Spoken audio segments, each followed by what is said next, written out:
हरे कृष्णा, राधे राधे, श्री शिवाय नमस्तुभ्यम। तो आज मैं आप लोगों को मिलवाती हूँ हमारे बहुत ही फेमस हमारे पंडित जी, हमारे महाराज जी, ब्रिजेशाचार्य जी, जो कि चित्रकूट से हैं।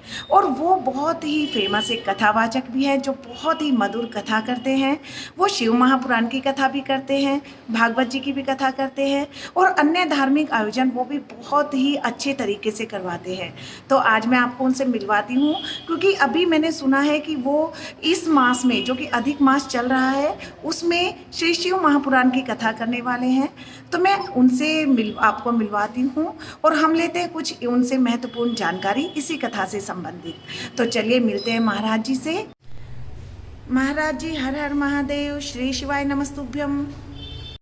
जी हर हर महादेव, श्री शिवाय नमस्तुभ्यम। महाराज जी, मैंने सुना है कि आप अभी पुरुषोत्तम मास में श्री शिव महापुराण की कथा करवा रहे हैं। जी आपने बहुत अच्छा सुना है। पुरुषोत्तम मास में शिव महापुराण की कथा होने जा रही है। ये महाराज जी, आप ये बताइए, ये कथा आप कहाँ पे कर रहे हैं? ये कथा भगवान भोलेनाथ की कृपा से श्री गोपाल मंदिर, गोपाल पार्क, कृष्णा नगर, दिल्ली में होने जा रही है। तो महाराज जी, आप मुझे ये भी बताइए कि ये कथा आप कौन सी तारीख को करेंगे और उसका समय क्या रहेगा?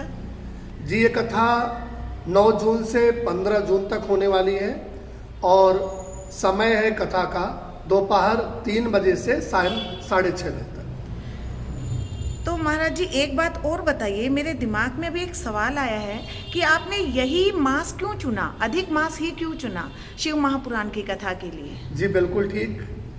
देखिए, जो पुरुषोत्तम मास है, जो अधिक मास है, उसके स्वामी भगवान कृष्ण हैं जी। और कृष्ण जी भगवान भोलेनाथ को अपना इष्ट मानते हैं और भोलेनाथ कृष्ण जी को इष्ट मानते हैं।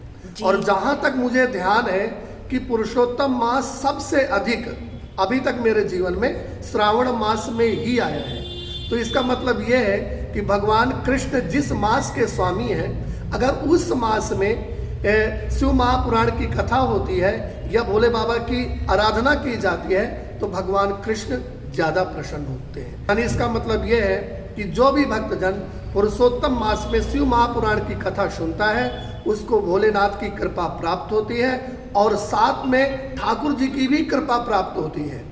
जो भी पुरुषोत्तम मास में श्री शिव महापुराण की कथा सुनता है, भगवान भोलेनाथ की पूजा करता है, उनकी सेवा करता है, तो भगवान भोलेनाथ उनकी सभी मनोकामना पूर्ण कर देते हैं और ठाकुर जी भी उनको पूर्ण रूप से आशीर्वाद अपना प्रदान करते हैं।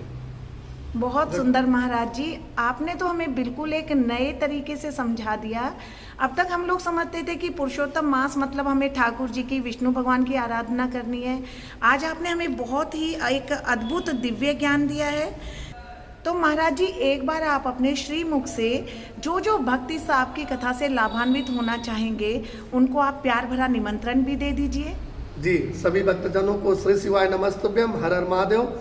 अपने परिवार सहित श्री गोपाल मंदिर, गोपाल पार्क, कृष्णा नगर में दोपहर 3 बजे से सभी को आना है और भगवान भोलेनाथ की दिव्य श्री शिव महापुराण की कथा सुनना है और इस कथा को सुन करके भगवान भोलेनाथ का आशीर्वाद और उनकी कृपा प्राप्त करना है। श्री शिवाय नमस्तुभ्यम, हर हर महादेव।